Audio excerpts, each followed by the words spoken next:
Tunaelewana vizuri, watumishi wa Mungu? Kwa hiyo Biblia inasema lengo la kutufanya watakatifu ni ili tusiwe na hatia. Moyo usio na hatia hauhukumiwi.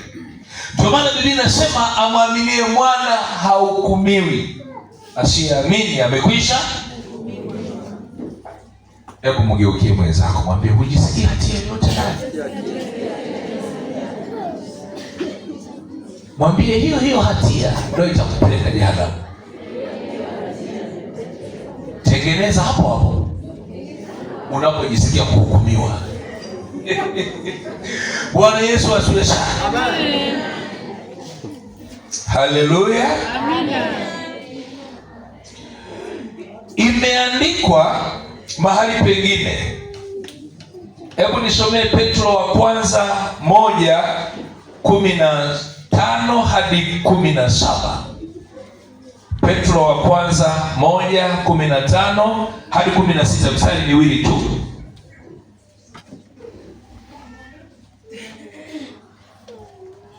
Tunathibitisha utakatifu. Inasemaje baba? Petro wa kwanza sura ya kwanza mstari wa 15. 15 na 16. Bali kama yeye aliyewaita alivyo mtakatifu, ninyi nanyi iweni watakatifu.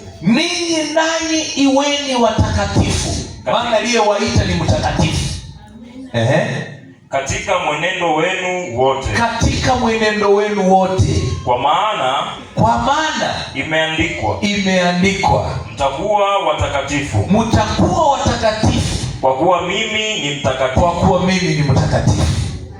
Aliyekuita ni mtakatifu. Na wewe uwe nani? Mtakatifu. Kwa nini? Ili mahusiano yenu yasivunjike. Maana dhambi ndiyo iliyovunja mahusiano ya Mungu na watu. Kwa hiyo anapotuita anataka tufanane naye. Kinachotufananisha naye ni utakatifu. Huyu ni mtu mwenye ufahamu. Lazima aogope dhambi. Pigie Yesu makofi mengi. Ukisoma Petro wa kwanza 1:5, huyu mtakatifu, Biblia inasema Petro wa kwanza 1:5, andika tu. Inasema nanyi mnalindwa na nguvu za Mungu kwa njia ya imani. Kwa hiyo silaha au ulinzi wa mtakatifu ni nguvu za nani? Petro wa kwanza 1:5. Nanyi mnalindwa na nguvu za Mungu kwa njia ya imani. Ulinzi wako, hata tungekuombea tubandike na mikono na miguu, ukipoteza nguvu ya Mungu umepoteza ulinzi. Mnanielewa? Tunalindwa na nguvu za nani? Za Mungu. Huo ndio ulinzi wetu. Shetani anapotaka kuja ni kama inzi anayetaka kutua kwenye ugali uliotoka kwenye moto. Kisogea anaruka. Kinavyopoa ndivyo anavyosogea. Kinavyopoa anasogea. Kikipoa huyo. Inzi wanaambukiza magonjwa, si ndio? Sasa ukishapoa ndipo zile laana zinaanza kurudi. Laana zinaanza kufanyaje? Umekuwa kipolo, kwa laana zinaanza kurudi moja baada ya nyingine. Tunaanza kusema, wanga niliwahi kuugua kabla sijaokoka, ila niliombewaga nilipookoka katoka. Naona tena inaanza kurudi. Umekuwa kipolo, inzi wametua. Ndio maana tumerudi. Sema amen. Unanielewa vizuri? Kwa hiyo unatakiwa uwe moto, na kinachokufanya moto ni nguvu za nani? Za Mungu. Haleluya. Haleluya. Sasa watu tuwa hivyo, hebu sema watu tuwa hivyo. Tukishapoa tunaanza kusema sijui sisi mchungaji wetu amepoa, sio amebadilika, hatuombei. Yaani matatizo chungu mzima. Wewe umempa ibilisi nini? Biblia inasema msimpe ibilisi nini? Kwa nini tusimpe? Yohana 10:10 nasema hivi, mwizi haji ili kuiba, kuharibu na kuua. Kwa hiyo shetani anapopata nafasi kwako, akishapata nafasi, kazi yake ni kuharibu, ni kuiba, ni kuchinja. Mnanielewa? Anakuchinjaje? Anakurudishia mateso ya asili. Sema amen. Sema amen. Ndio maana Paulo akasisitiza msimpe ibilisi. Kwa nini? Anaua, anaharibu, anaiba.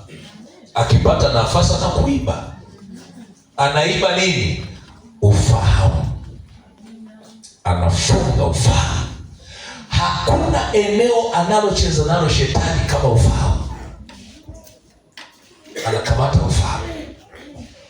Ndio maana mtu anapopita kwenye jaribu kama hana ufahamu wa kimungu, yani mambo yake, yani kila wakati anatafakari shida aliyonayo, hatafakari ukuu wa Mungu. Unanielewa? Kwa nini anatafakari jaribu alilonalo kuliko ukuu wa Mungu? Ameshadakwa kwenye eneo la ufahamu. Na Biblia inasema kwa sababu walikataa kuwa na Mungu katika fahamu zao, Mungu aliwaacha wafuate tamaa zao. Alafu shetani anainua washauri. Lakini hili tatizo, najua umeokoka, lakini mimi nataka nikusaidie, maana wewe rafiki yangu. Kuna mganga mmoja, hata mimi kijana wangu alikuwa na shida kama hivi. Takupeleka, ila sitasema kwa siri yako mimi na wewe. Hata wachungaji wanaendaga kwa waganga usiku. Kwani ili ya kushawishi kubali, si lazima ponde na hao wanaokusimamia? Wewe, mimi sijui chale hapa, wala sijui kwa mganga. Nani anakudanganya? Eti Pastor Daudi. Hatuendaji bwana. Amina. Hatuendi. Amina. Bwana asifiwe. Mimi tangu nimeokoka mwaka 99 mpaka leo sijawahi kuwa hata dawa ya mtishamba wala kwa mganga sasa kukanyaga. Wala watoto wangu hawajui chale. Hata wangekuja hapa nikasema vua chaki kabua, hakuna. Haipo. Alafu anakuambia nao wanaendaga usiku, waambie wewe hulali, kumbe ni mchawi, waonaje? Asiye kawa ndo chanzo cha matatizo hayo ulionayo. Wanaenda usiku, aliwaonaje? Kama halukagi usiku huyo. Pigie Yesu makofi. Wakati nimetoka Zambia, nilikuja kupata ajali moja Katoro. Nikasema nimesafiri kote, alafu nije nifie Katoro tena nyumbani. Yaani nilitoka nikahubiri Tabora, mtaa wa Ipuli Mnadani, nikahubiri Sumbawanga mjini kule Rukwa, nikaenda Zambia, nikaenda Mbeya Tukuyu, nikaenda mpaka Songea kule Ruvuma, nikarudi. Sasa ile shauku nikaone tumaini twangu, si tunaendeleaje, tumepigwa sana jua. Nikachukua kabasikeli huyo. Nilipofika CCM pale, kumbe kuna jamaa ametungua, mimi sijamuona. I say ile navuka, yaani ndo nimalize barabara hatua moja, jamaa ameshafika.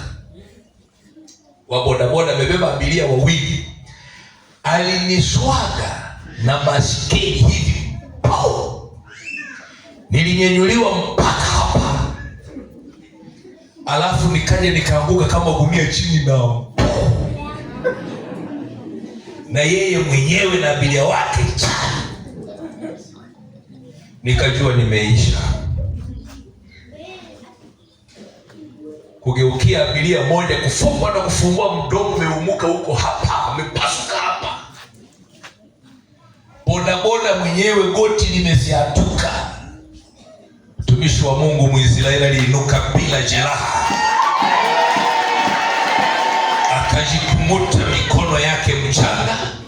Watu wamefika, wewe huyu atakuwa amechanganyikiwa. Nikasijachanganyikiwa na akili nzuri.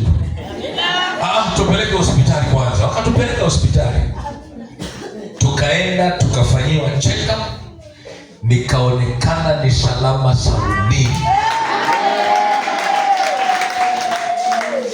Kitambaa cha kilieta kama hiki kipya, nilipoenda kuanguka kwenye vumbi mpaka kilisagika kikatoboka mpaka bukuta ya ndani, lakini Israeli mzima.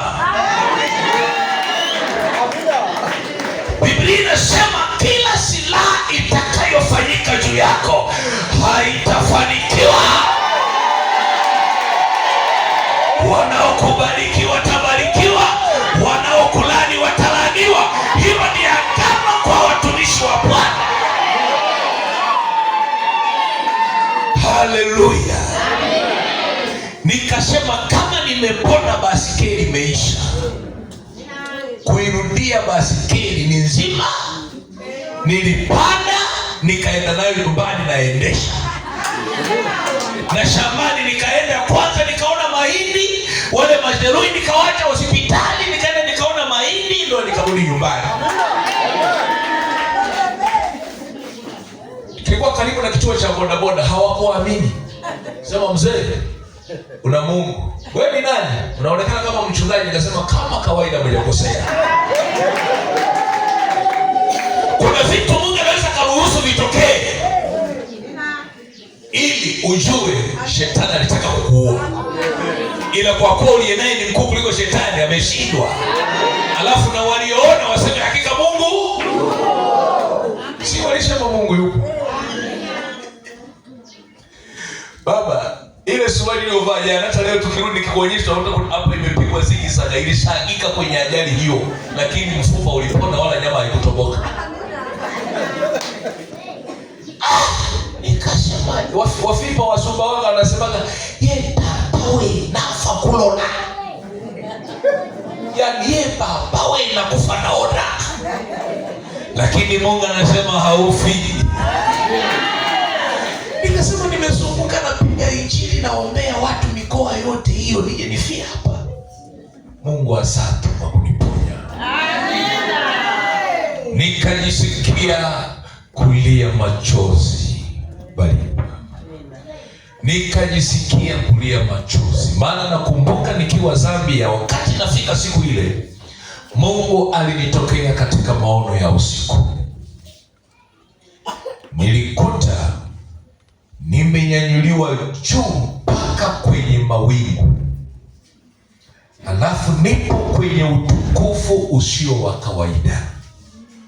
Alafu naimba hivi: kwa viwango vingine nataka nikuabudu, chini ya mbawa zako nilaze kichwa changu. Wakati naimba kulikuwa na umati wa watu chini wananitamani kufika kwenye uwepo niliopo.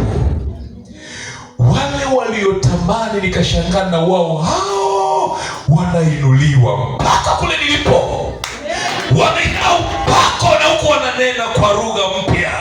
Oh, haleluya! Kukaa katika uwepo ni kuzuri mno. Nilipoona ni usiku wa saa 9, nilitamani ningeendelea kubaki katika ule uwepo. Kumbe nimerudi katika mwili. Sasa nikasema shetani anataka niue kile kiwango kingine cha mwaka huu. Mbona bado sijakifikia na ndo nimeanza? Kumbe ni shetani, kazi yake ni kukatisha. Linaua, linaiba, linaua, linachini na linaharibu. Hivi redio ikiharibika inashika network? Kwa shetani akikuharibu huna network na Mungu tena. Maana hauna ushirika na nani? Na Mungu. Sasa amekuharibu kama kiredio. Hata antena tu, kwani ile kingamuzi kikiharibika kinasoma channel. Nakuta wamekaa wanarekebisha dishi. Hebu ligeuze kidogo hapo. Vipi hapo? Bado haijashika, inachenga chenga. Rudisha kidogo. Wanatafuta network yake. Kwa hiyo dhambi kiingia ndani yako inakata network yako na Mungu. Unakosa ushirika. Pigie Yesu makofi. Nimalizie kipengele cha mwisho kinachosema ukamilifu. Sema ukamilifu. Tumetoka kwenye ufahamu, tukaona tabia za mwenye ufahamu alinde utakatifu, lakini tabia ya tatu ni ukamilifu. Hebu soma Mathayo 5:48. Mathayo 5:48. Ukamilifu. Twende baba. Neno la Mungu linasema, basi ninyi mtakuwa wakamilifu kama Baba yenu wa mbinguni alivyo mkamilifu. Amen. Basi ninyi mtakuwa wakamilifu. Unajua hili neno mtakuwa, hebu sema mtakuwa. Hivi ninazungumza wakati uliopo au unaokuja kidogo? Unanielewa? Mtakuwa. Hayo maneno Yesu ameyasema mwenyewe, mtakuwa. Yaani lengo lake ni hili, anawafundisha ili mpate ufahamu, ndipo muwe. Kwa hiyo ukamilifu ni utendaji uliokamilika baada ya kuelewa. Unaelewa vizuri? Amen. Yaani ukamilifu na utaka Mungu kwamba yeye Mungu anafanya vitu kwa sio kwa nusu. Mnanielewa?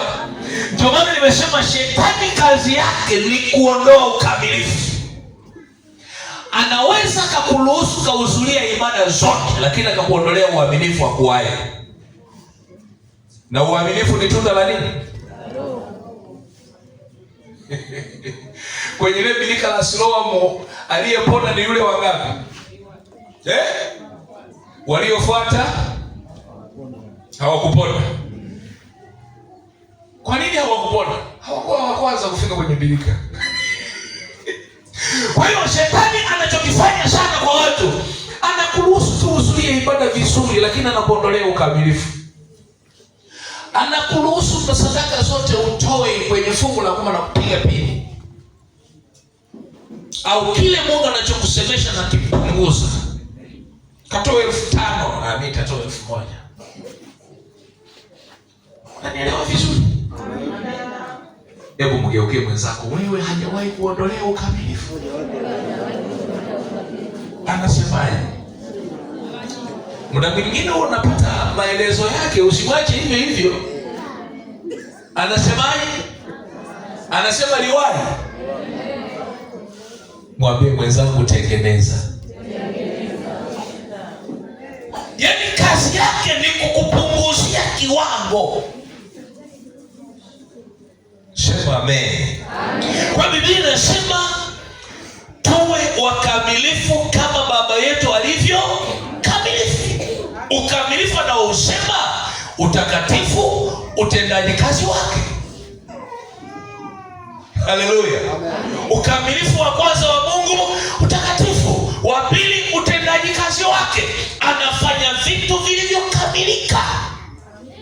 Ndio maana akisema ndio, hakuna hapana. Amemaliza. Akiinua hakuna wa kushusha, ila ushuke mwenyewe. Si Biblia inasema jikwezae, kwamba kikuinua usijikweze mwenyewe.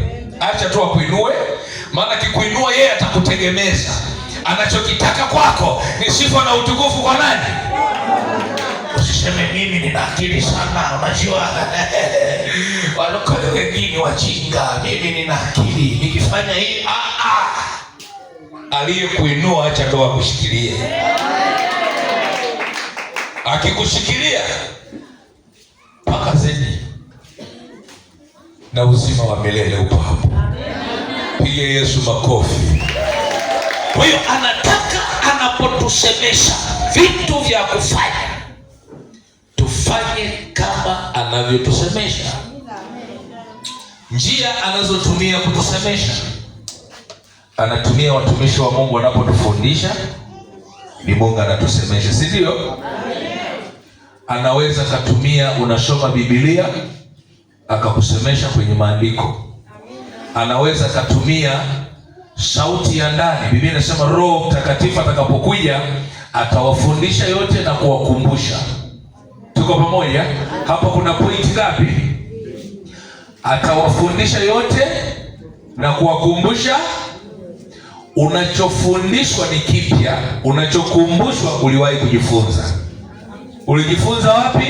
Kwenye madhabahu. Tuko pamoja? Kwa hiyo kuna vitu atakufundisha yeye. Ndio maana mimi mchungaji sina kiwango cha sadaka yako. Huyu anayekufundisha ndio mwenye kiwango ndio cha nini? Maana anasema yeye ampai mbegu mwenye kupanda atafanyaje? Atawapa. Sio mimi nitakupa, ila yeye atupae, ambaye ni nani? Ni Roho Mtakatifu, atatupa. Biblia inasema msiwe wajinga, bali mfahamu ni nini yaliyo mapenzi ya nani. Mjinga hajui kitu, lakini mtu mwenye ufahamu anafahamu mapenzi ya Mungu ni yapi na anayafanya. Amina. Na mtu wa namna hiyo hata wazee kumwongoza ni rahisi. Amina. Sana jua. Haleluya. Kwamba wazee, jamani wapendwa, ibada za katikati imekuwa changamoto. Kwa kweli unakuta watu wamekaa tu nyumbani. Ukiona mtu amekaa tu nyumbani hana mpango na ibada, hajaajiriwa wala hajajiajiri, huyu amekuwa kipolo. Alafu amekuwa mzigo. Maana mtu akishakuwa kipolo anakuwa mzigo kwa viongozi. Mgeukie mwenzako, wewe sio mzigo.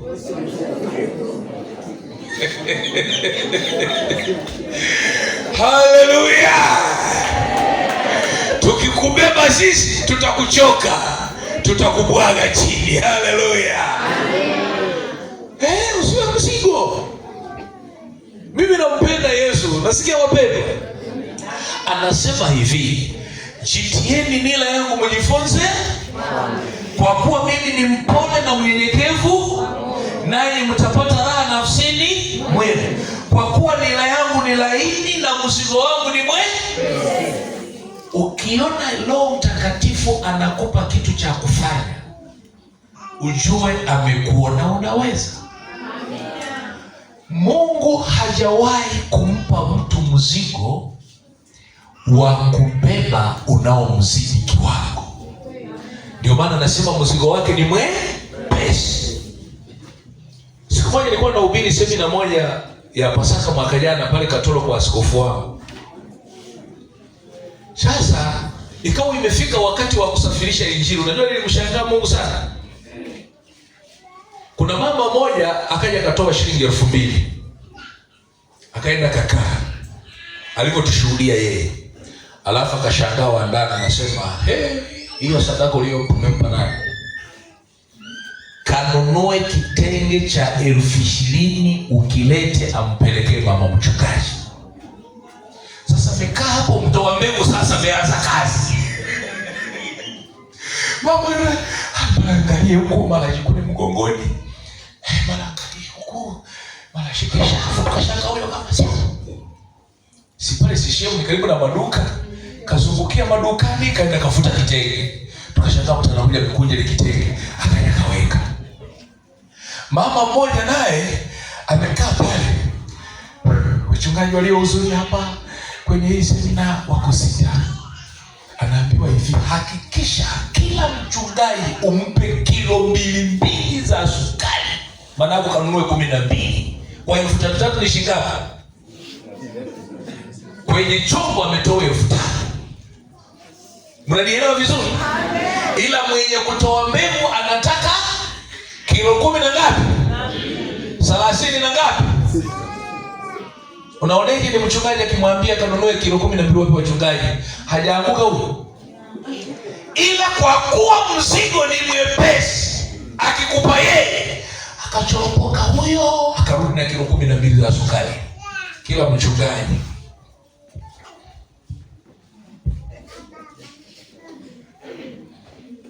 maana mzigo ni mwepesi, hajamzidishia. Anasema huyu mtu, yaani unajua nikwambie kitu kimoja, akikupa mwenye mbegu, yaani unatamani uifikishe haraka madhabahuni. Tena ukiwa na furaha, maana ni mzigo mwepesi, haujapewa mzigo wa kukuangamiza. Lakini ukiwawekea watu sheria, mchungaji gani eti sadaka mpaka 2000, we mtoto wangu hawajanywa chai alafu nimpelekee yeye. Lakini mwenye kazi akikwambia peleka chai 10,000 unapeleka huko, unasema Mungu nisaidie nifikishe liseni kaharibu. Amekupa mzigo anaojua unauweza.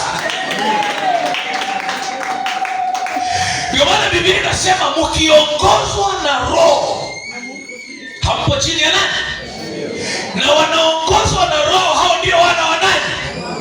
Wasioongozwa kinyume cha mwana wa Mungu ni wa nani? Kuna kujazwa, kuna kuongozwa. Kujazwa haileti tija, tija inakuja kwenye kuongozwa. Kwa nini? Hivi ni Wakorinto wangapi ile anasema? Wakorinto wa kwanza 2 ngapi ile? Hebu ngoja nisome tuone. Bwana Yesu asifiwe sana. Wakorinto wa kwanza nafikiri itakuwa 2:10.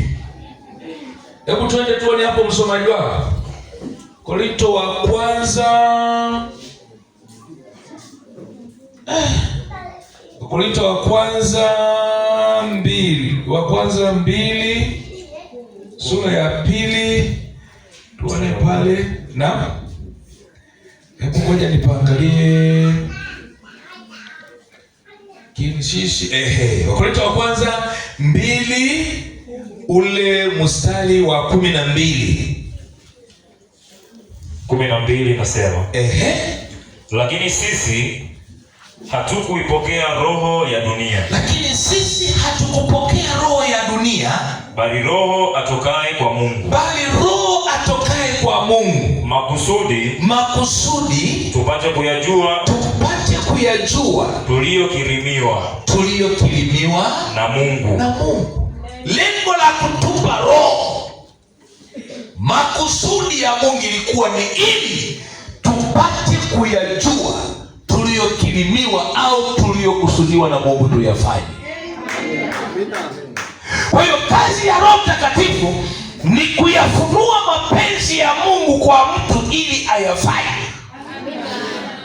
Kwa hiyo Biblia inasema hatukupokea roho ya dunia, bali roho atokaye kwa nani?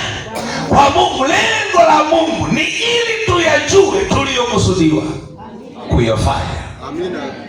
Kwa hiyo Roho Mtakatifu kazi yake kubwa ni kuachilia makusudi ya Mungu ndani ya mtu ili apate kuyajua na ayatende kwa ukamilifu, vile alivyoambiwa na huyu ambaye anatufunulia hayo au anatusemesha. Unanielewa vizuri? Lakini haleluya, makusudi tupate kuyajua. Maanake kabla ya Roho Mtakatifu kukaa ndani yetu hatukuya. Kwa hiyo lengo la kutupa ni ili tuyajue na anatujulishe yeye. Ndio maana Yesu anasema yeye atakapokuja hata nena kwa shauri lake, atatoa katika yaliyo yangu, atawapasha habari, kwa kuwa atanitukuza mimi. Haleluya. Na kitu chochote ambacho Roho Mtakatifu anakifunua kwako na ukakifanya, lazima kilete matokeo makubwa. Mkikubali na kutii utakula. Pia Yesu makofi. Baba, katika jina la Yesu ninakushukuru, ninasema asante kwa ajili ya neno hili ambalo Bwana umetupa siku ya leo. Umesema wewe ni chakula kishukacho kutoka juu. Neno lako ni chakula kinachotupa uzima wa milele. Nami nakushukuru Bwana Yesu, umenitumia kama chombo. Nimenena haya ambayo Bwana ulikusudia ninene. Naamini Bwana, neno hili kwa kuwa limepandwa kwenye mioyo ya watu wako ni mbegu. Naamini itazaa matunda, italeta matokeo makubwa kwenye maisha ya watu wako. Usiwaache wala kuwapungukia Bwana, kila walipo wayatafakari maneno haya, maana ulimwambia Yoshua, maneno haya ya kitabu cha Torati yasiondoke kinywani mwako, uyatafakari mchana na usiku, maana ndipo utakapoifanikisha njia yako na ndipo utakapostawi sana. Bwana, msaidie kila mmoja kutafakari vile anavyoweza kupata ufahamu na akatembea na wewe kwenye utumishi wake, katika jina la Yesu Kristo. Baba, nakupa sifa na utukufu na heshima kwa yote uliyotufunulia katika asubuhi ya leo, kupitia jina la Yesu Bwana na Mwokozi wetu. Watu wote tuseme amen. Jamani, Mungu awabariki sana. Nisikuchoshe sana, hicho kipande ulichopata kinakutosha. Eti jamani, baba mchungaji karibu.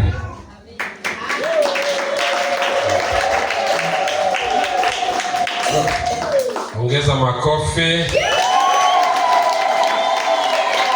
Kule nyuma kabisa ongeza makofi. Wote tumupigie Bwana makofi.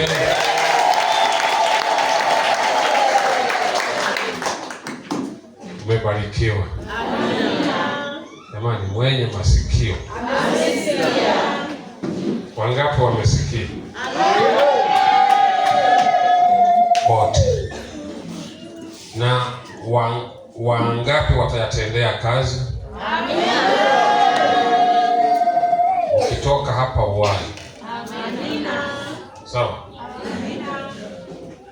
Vitu kama hivi ni adimu. Na wewe uwe mwaminifu. Sawa? Kwa ajili ya kuwahi na kurudi. Najua kuna kitu kimoja, kuna sehemu tulienda kufundisha na kuhubiri, tukaona tunaowafundisha hawana shida, ikaona sisi ndio tuna nini. Mimi nilisema sina shida wala sifundishi. Kwanza unapiga safari, halafu naona mtu ana nini, unajisikiaje? Haleluya. Ushakata sana mpaka watu wakasema hapana, hata hawa wawili watatu endelea nao, shida sana, ila uwe mwaminifu. Mbona mseme mimi? Uwe mwaminifu, urudi kwenye ibada. Waimbaji wote na wataka murudi. Amina. Mbona nimesikia amina kama ya watu wawili? Amina. Mwangalie mwimbaji uliyekaa naye, lazima awe mwaminifu, aje ahudumie kuimba. Amina. Sawa eh? Amina. Waimbaji wote. Amina. Urudi. Amina. Na wababa na wamama, sio waimbaji peke yako, na watu wote.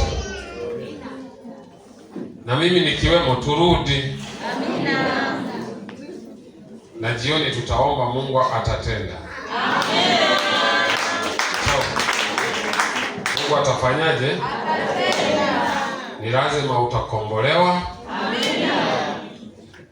Na kazi ya kukukomboa Mungu uonekane uwe ni mtu star. Amina. Unajua tutadharauliwa sana, sababu ufahamu wetu ukiwa ni mdogo wa kujua Mungu, tutadharauliwa sana sana. Kila eneo hatuwezi, kila eneo tumechoka. Amen. Amen. Usimame sasa.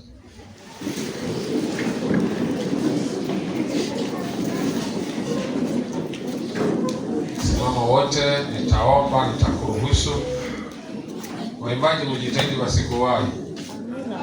Mmeimba vizuri kabisa kwenye ibada ya asubuhi, na mimi nimejiridhisha kumbe pale mkutanoni, ila ili niweke tiki, acha niwaone na jioni ili nijiridhishe kabisa. Sawa? Ukipata kule kimana chakula, fanya haraka rudi hapo.